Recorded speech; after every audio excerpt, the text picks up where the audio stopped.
জীবনটা অনেক ছোট, তাই ছোট্ট এ জীবনে ভালো থাকাটা অনেক বেশি জরুরি। তাই যেখানে মানসিক শান্তি পাবে ঠিক সেখানেই ছুটে যাবে, পিছনে ফিরে তাকানোর কোনোই দরকার নাই। আসলে সত্যি বলতে আমরা কি দিন শেষে ভালো থাকি?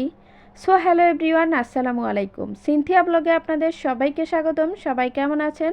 আলহামদুলিল্লাহ, আমিও ভালো আছি। আসলে সত্যি বলতে দিন শেষে আমরা সবাই ছোটাছুটি করি নিজেকে ভালো রাখার জন্য, কখনো ফ্যামিলিকে ভালো রাখার জন্য।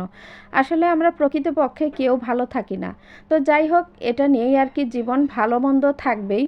জীবন যেখানে আছে সেখানে ভালো মন্দই থাকবে। তো যাই হোক, আজকে একটা রেসিপি নিয়ে চলে এসেছি আপনাদের মাঝে বেশ কিছুদিন পরে। তো রেসিপিটা হচ্ছে বেগুন দিয়ে একটা ডিমের রেসিপি করব। আসলে অনেকেই এটা করে, আমিও আজকে আজকে দিয়ে মনে হয় তৃতীয় দিন এটা ট্রাই করলাম। আসলে খেতে অনেক মজার। তো যাই হোক, এখানে আমি একটা বড় মাপের একটা বেগুন নিয়েছি, সেটা ভালো করে ধুয়ে ছুরির সাহায্যে আমি ভালো করে কেটে নিয়েছি।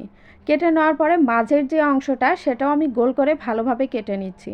তো ভালো করে কেটে নেওয়ার পরে এটা যে মাঝের অংশটা সেটা রেখে আমি চাক্কাগুলো সুন্দরভাবে রেখে দিয়ে এই অংশটা এখন নিয়েছি, নিয়ে এখন কুচি কুচি করে কেটে নিব। তো যাই হোক, সবগুলো আমার কাটা হয়ে গেছে। এখন যে মাঝের অংশটা এটা এখন কুচি করে কেটে নিব। তো এটা এখন একটা একটা করে নিয়ে ভালো করে কুচি করে কেটে নিচ্ছি। দেখেন, এটা যত ছোট করে কাটা যায় তত কিন্তু খেতে অনেক মজার হয়। তো আমারটা একবারে কুচি কুচি হয় নাই, একটু কিছুটা সাইজ হলেও বড় হয়েছে, তবে খেতে কিন্তু অনেক মজার ছিল। তো যাই হোক, আপনারা যতটা সম্ভব পারেন আরও কুচি কুচি করে নেবেন। তো আমি এইভাবে কুচি কুচি করে কেটে নিয়েছি, তো আপনারাও এইভাবে কেটে নেবেন। মাঝের সব অংশগুলো কেটে নিয়েছি, প্রায় আমার এখানে 8টার মতো চাকা হয়েছে আর কি। তো সবগুলো এরকম আলাদা করে কেটে নিয়েছি। কেটে নেওয়ার পরে এটা এখন একটা বাটির মধ্যে আমি তুলে নিচ্ছি। তো বাটিতে তুলে নেওয়ার পরে এর মধ্যে এখন আমি ডিম দিয়ে দিব। তো আমি প্রথমে একটা ডিমটা দিয়ে দিচ্ছি ভেঙে, তারপরে আরও একটা ডিম দিয়ে দিচ্ছি। তারপরে এর মধ্যে দিয়ে দিব আমি পরিমাণ মতো লবণ, হলুদের গুঁড়ো এবং মরিচের গুঁড়ো। কিন্তু আপনারা চাইলে এর মধ্যে আরও কিছু মশলা অ্যাড করতে পারেন।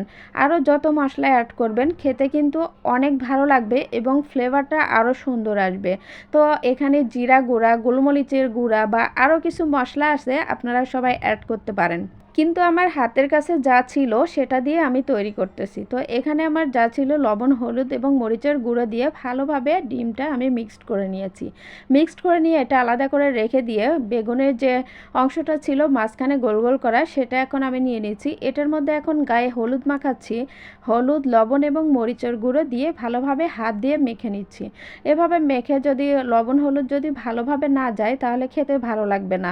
এজন্য আমি ভালো করে মেখে নিচ্ছি। তো মেখে নেওয়া হয়ে গেছে, এখন আমি অন্য একটা চুলায় আমি একটা প্যান বসিয়ে দিয়েছি। তো প্যানে আমার বেশি ধরে নাই, এখানে 4টা পিস ধরেছে আর কি।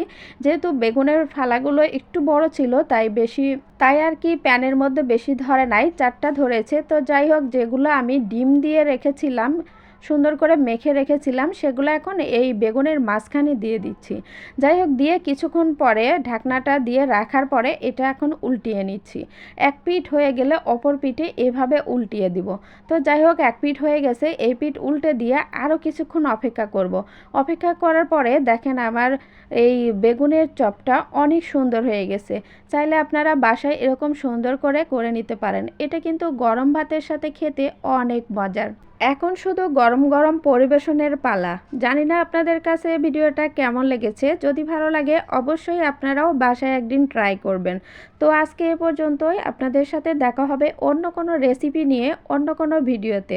সে পর্যন্ত সবাই ভালো থাকবেন, সুস্থ থাকবেন। আল্লাহ হাফেজ।